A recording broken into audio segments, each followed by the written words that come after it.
A note on thank you for smoking.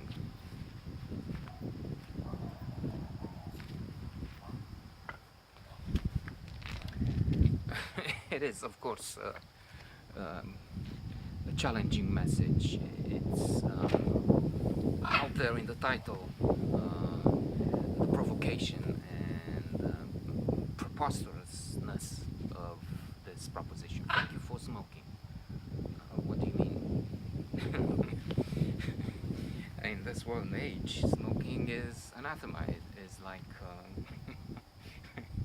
not really being a pervert, but close to in some parts of the world. Of course, if you look at, I don't know, parts of Asia, I think everybody there smokes, and it's the opposite.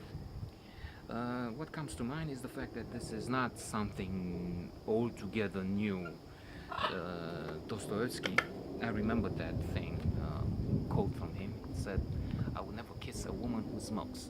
That shows sexism to an extent for some people, and discrimination and maybe a macho attitude, but maybe we can see it in another way.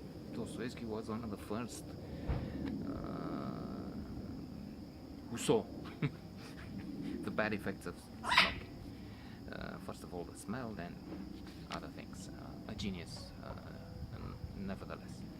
So, at the heart of this story, we have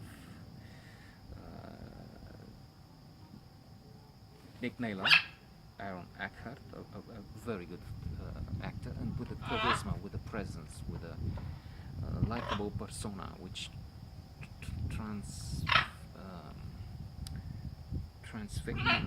maybe transfigure some of his characters, but transmits itself, I think I wanted to say, through his character. I think this is a man with a good karma, so to say, and it helps with many, if not most, or all of his roles. I like him. I've seen him recently in a very tense, depressing drama rabbit hole, playing opposite Nicole Kidman. Here he is a tobacco representative, and this is not the insider. Again, I've noted a couple of weeks ago, over there tobacco was set against the wall, but in a different perspective. Here we have a different insider, not that insider, and he has a son, Joey Naylor. He's the chief spokesman and a lobbyist for the tobacco industry. He's vice president of Academy of Tobacco Studies, which is another preposterous suggestion, like thank you for smoking. And on a side note, or a related note, I found out not a long time ago that isolation is twice as dangerous as smoking. So now we can or should fight isolation. And I was thinking that, for instance, for this land, pretty soon we have to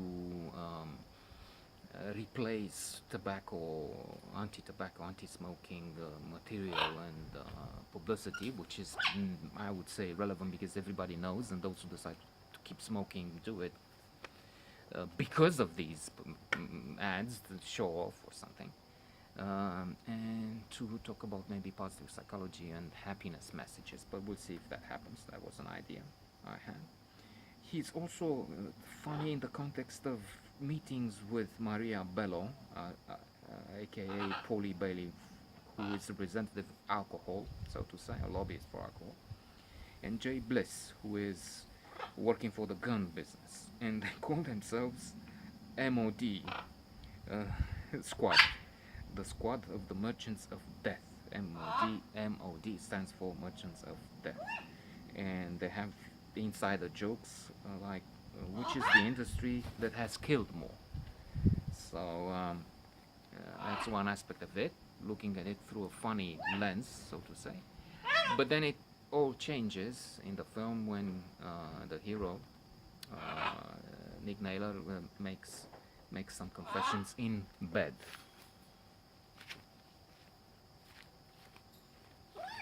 to a journalist, and hence there is a challenge, and he has to face his own people, so to say, those from his own camp. Then he has to look inside and find ethics, morals, maybe, but this is a joke, an attempt at a joke, the categorical imperative.